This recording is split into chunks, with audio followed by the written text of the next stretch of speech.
40 lens માટે સંજ્ઞા પ્રણાલી જણાવો। તો અહીંયા તમારે એક આકૃતિ દોરવાની છે અને એ આકૃતિનો ઉપયોગ કરી અને આપણે એક મહત્વનો પ્રશ્ન 3 માર્ક્સની અંદર પૂછી શકીએ, જેમાં 1 માર્ક્સ આકૃતિનો છે અને 2 માર્ક્સ એનો વર્ણનમાં તમે લખી શકો।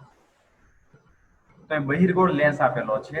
બહિર્ગોળ લેન્સ વચ્ચે O છે, ઓપ્ટિકલ સેન્ટર O છે, h ઊંચાઈની વસ્તુ આપેલી છે અને એ જ રીતે સામે પ્રતિબિંબ આવ્યું છે h' ઊંચાઈનું વસ્તુ।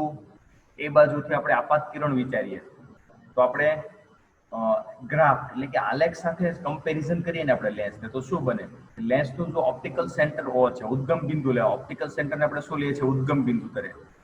અને જે આપણી મુખ્ય અક્ષ છે એને x અક્ષ લેવામાં આવે અને એ જ રીતે O માંથી પસાર થતી હોય અને મુખ્ય અક્ષને લંબ હોય તેવું આપણે y અક્ષ વિચારી શકાય। તો આના આધારે આપણે જો પ્રણાલી આપણે વિચારીએ, સંજ્ઞા પ્રણાલીની ઉપર આપણે જો વિચારીએ તો શું કહી શકાય? તો આપણને 2 થી 3 પોઈન્ટ બહુ મહત્વના મળે। પહેલું તમે જનરલ માહિતી આપો કે પ્રકાશીય કેન્દ્ર O એને ઉદ્ગમ બિંદુ તરીકે લેવામાં આવે છે, મુખ્ય અક્ષને x અક્ષ લેવામાં આવે છે, O માંથી O ને લંબ હોય ત્યાં આપણે y અક્ષ વિચારી શકાય અને એની ઉપરથી 2 થી 3 પોઈન્ટ લખો તો કહી શકાય વસ્તુ એ ડાબી બાજુ વિચારો। જેમ આપણે અરીસામાં ડાબી બાજુ વસ્તુને વિચારતા, એટલે વસ્તુ ક્યાં પડેલી છે? ધારો કે ડાબી બાજુ છે। હવે ધારો કે પ્રકાશના કિરણો ક્યાંથી આવે છે? ડાબી બાજુ। પ્રકાશના કિરણો કઈ બાજુથી આવે છે? ડાબી સાઈડથી આપણે વિચારી શકો। તો અહીંયા O ઓપ્ટિકલ સેન્ટર O ને મુખ્ય ઉદ્ગમ બિંદુ તરીકે લેવામાં આવે છે અને મુખ્ય અક્ષને જે સમાંતર છે, જે પ્રકાશના કિરણો કેવા વિચારવામાં આવે છે? સમાંતર। તો અહીંયા આપણા માટે એક બહુ મહત્વના 2 થી 3 પોઈન્ટ છે। આપાત કિરણ એટલે જે દિશામાં જે વસ્તુ રાખેલી છે, જે બાજુ વસ્તુ છે એ વસ્તુ બાજુથી જે પ્રકાશના કિરણો આવે છે એ દિશાને ધન અંતર કહેવામાં આવે છે। તો એની વિરુદ્ધ બાજુને આપણે શું કહીશું? ઋણ। અને આપણે સમજવા માટે આકૃતિ ઉપર આપણે સમજીએ। આપણી પાસે જ્યાં વસ્તુ રાખેલી છે, જ્યાં વસ્તુ આપણે AB રાખેલી છે, એ સાઈડ જે પ્રકાશ જે કિરણ આવે છે તો એ બાજુનું અંતરને આપણે ધન કહીશું, તો સામેની બાજુના અંતરને ઋણ કહેવામાં આવે। પણ જો વસ્તુ સામેની બાજુ રાખેલી હોય તો એ બાજુનું અંતર આપણે ધન કહેવાનું છે। આપણે ઉદ્ગમ બિંદુને O ને વિચારો, ઉદ્ગમ બિંદુ તરીકે કોણ છે? O। જે બાજુ વસ્તુ છે તે બાજુ અંતર ધન અને વસ્તુ કરતા વિરુદ્ધ બાજુનું અંતર છે એને આપણે શું લેવામાં આવે છે? ઋણ લેવામાં આવે છે। એ જ રીતે આપણે વિચારીએ કે લેન્સની મુખ્ય અક્ષને લંબ તરફ એટલે ઉપર તરફ, લેન્સનું જે મુખ્ય અક્ષ છે અને લંબ તરફ ઉપર તરફ y અક્ષની દિશામાં ઉપર તરફ છે ધન અંતર અને નીચે તરફ લંબ એટલે -y નીચે તરફ લેવામાં આવે તો અંતર ઋણ લેવામાં આવે છે। તો આની ઉપરથી આપણે એ મહત્વનો એક પોઈન્ટ કહી શકાય કે ઉપર તરફ જે અંતર છે એને આપણે પ્લસ લેવામાં આવશે અને નીચે તરફ અંતર છે એને આપણે કેવું લેવામાં આવશે? માઇનસ લેવામાં આવશે। તો +y એટલે કે ઉપર તરફ છે, -y તો નીચે તરફ છે। તો અહીંયા તમને 4 વસ્તુ ગ્રાફ ઉપરથી તમને ઉદ્ગમ બિંદુ આધારિત O આધારિત તમને 4 પોઈન્ટ મળે। વસ્તુ બાજુ જે અંતર હશે એને આપણે ધન લઈશું અને વસ્તુથી વિરુદ્ધ બાજુ અંતર છે એને આપણે ઋણ લઈશું। ઉપર બાજુ ઉપર તરફ પછી કોઈ પણ બાજુ હોય, વસ્તુ બાજુ હોય કે વસ્તુની વિરુદ્ધ બાજુ હોય, ઉપર તરફ એટલે કે વસ્તુની જે હાઈટ છે કે પ્રતિબિંબની હાઈટ હોય, ઉપર તરફ હાઈટ હશે તો આપણે ધન લઈશું અને નીચે તરફ હાઈટ હશે તો આપણે કેવું લઈશું? ઋણ।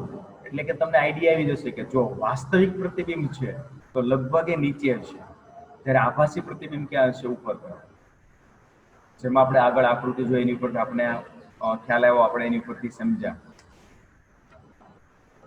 તો એ જ રીતે આપણે વાત કરીએ બધા અંતર, એમાં ખાસ ઘણી બધી વસ્તુ ડબલ મળશે, જે ધન પણ હોઈ શકે અને ઋણ પણ હોઈ શકે। એટલે કે કેન્દ્ર લંબાઈ વિચારે તો કેન્દ્ર લંબાઈ એ જે બહિર્ગોળ લેન્સ છે તો એની કેન્દ્ર લંબાઈ ધન હશે અને અંતર્ગોળ જે છે તો એની કેન્દ્ર લંબાઈ ઋણ હશે। કેમ કે બહિર્ગોળમાં કેન્દ્ર લંબાઈ સામેની બાજુ મળશે, વિરુદ્ધ બાજુએ. બહિર્ગોળ લેન્સ જે છે એની કેન્દ્ર લંબાઈ સામે અથવા પેલી બાજુ, બે બાજુ આપણે વિચારી શકાય. જ્યારે અંતર્ગોળમાં જે બાજુ વસ્તુ હશે ત્યાં જ એનું પ્રતિબિંબ મળે છે. એટલે ખાસ 1 થી 2 પોઈન્ટ એવા છે કે જે ખાસ આપણને ખાલી જગ્યા ખરા ખોટા કે ક્યારેક જોડકામાં પ્રશ્નમાં પૂછાતું હોય તો આવા નાના નાના પોઈન્ટ બરાબર તૈયાર કરવા જરૂરી છે. તો 4 થી 5 પોઈન્ટ તમારે વર્ણન કરવાનું છે.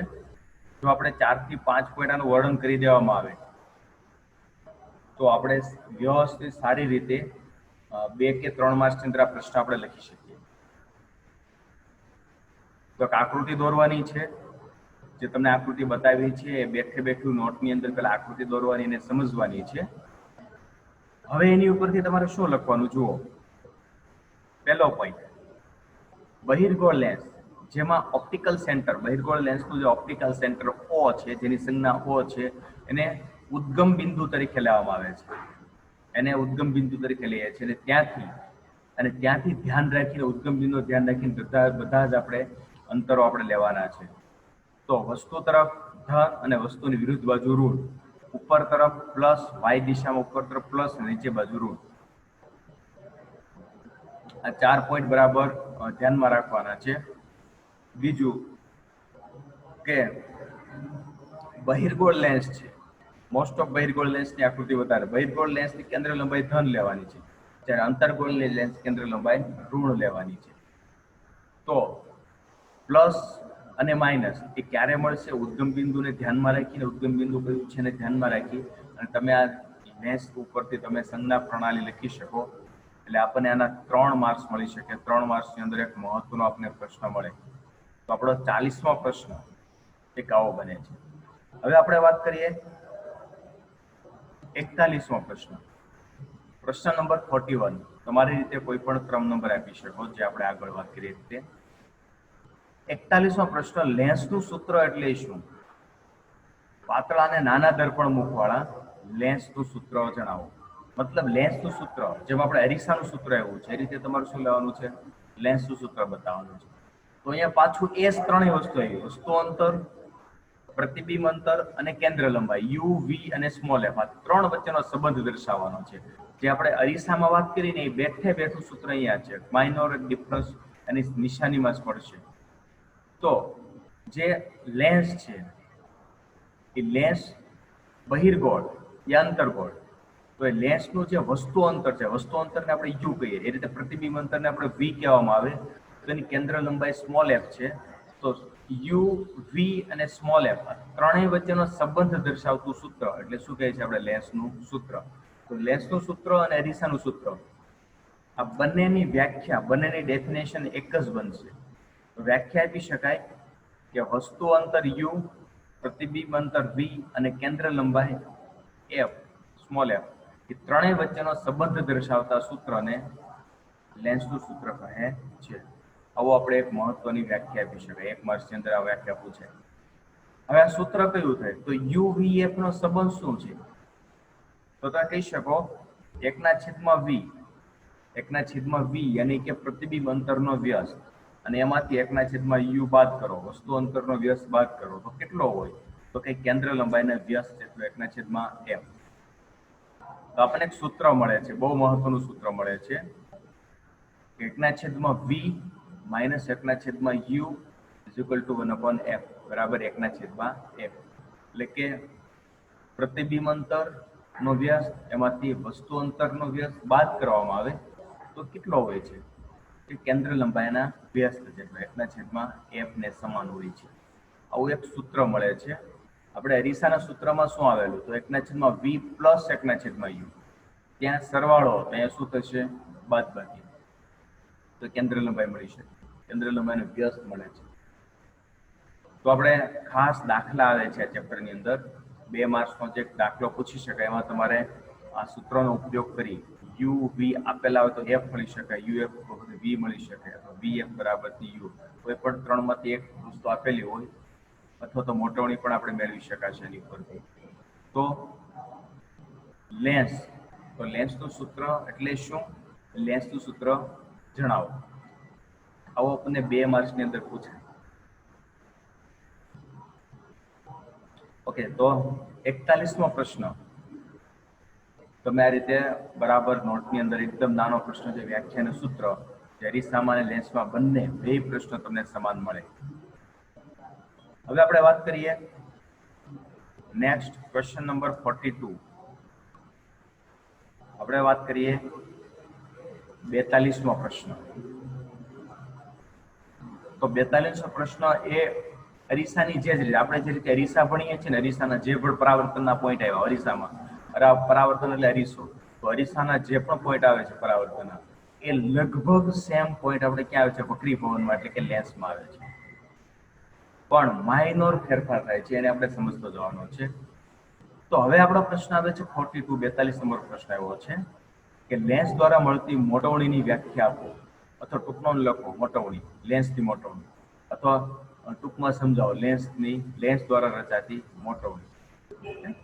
તો જેમ અરીસાની મોટવણી હતી એ રીતે આપણે કોની મોટવણી વિશે માહિતી આપી શકીએ? લેન્સની મોટવણી.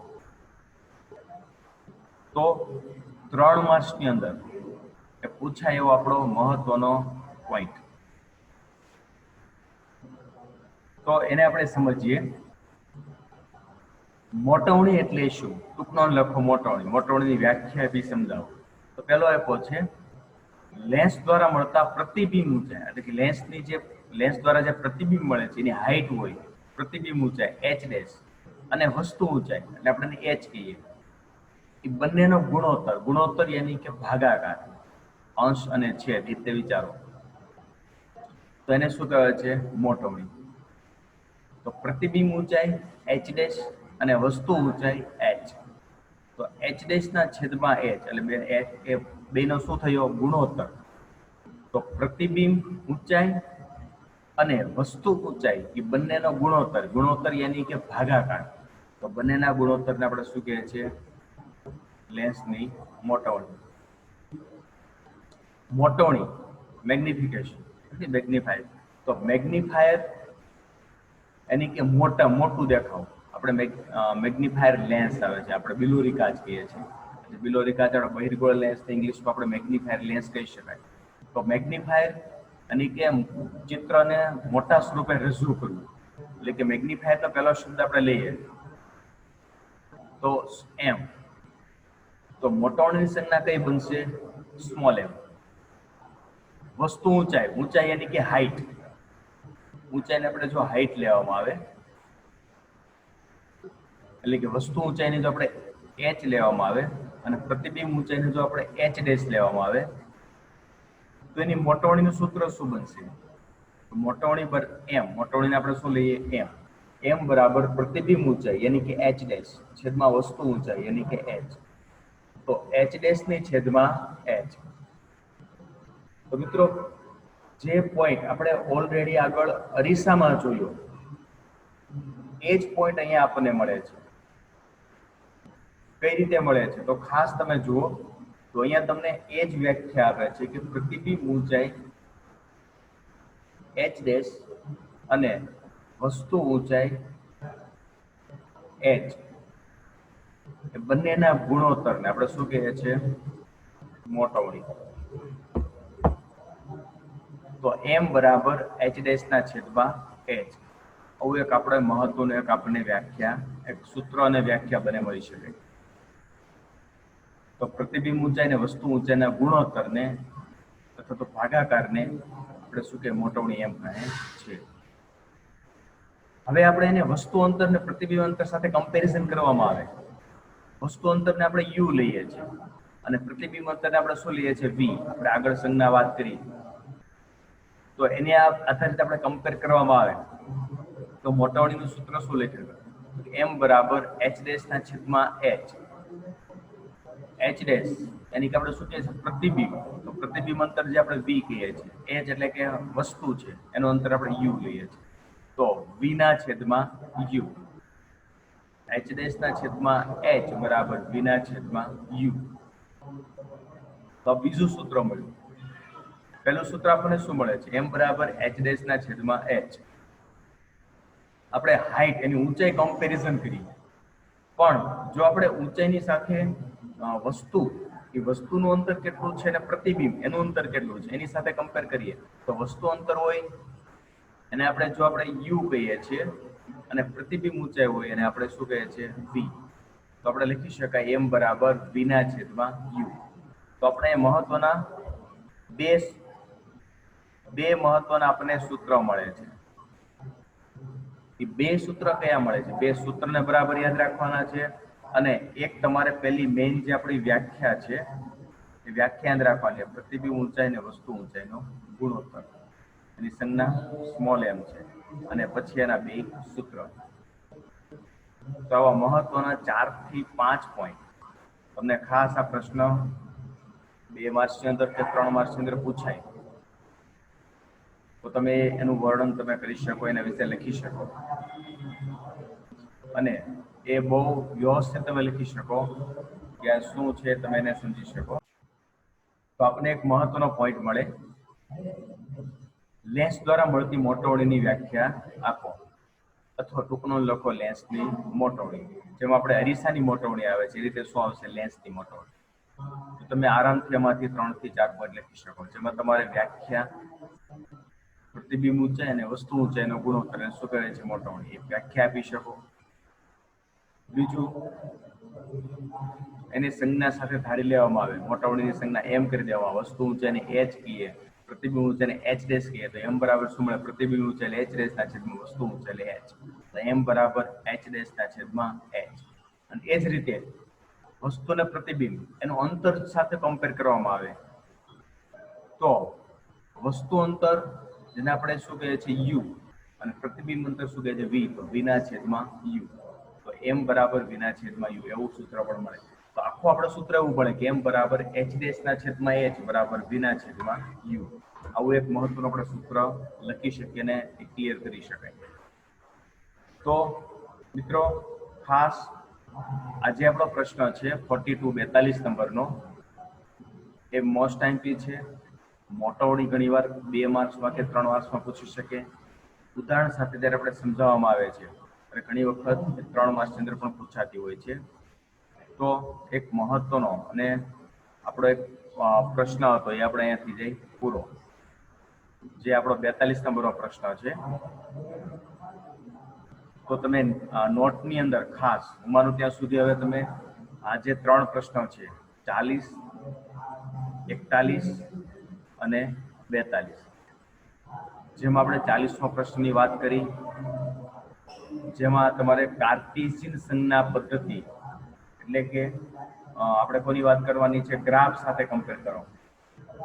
41મું લેન્સનું સૂત્ર, જે તમારે વ્યાખ્યાને સૂત્ર આપવાનું છે અને એ જ રીતે મોટવણી તેની વ્યાખ્યાને સૂત્ર સાથે સમજાવી શકો. તો આટલું તમે આરામથી નોટની અંદર તમે વ્યવસ્થિત લખી શકશો. ઓકે.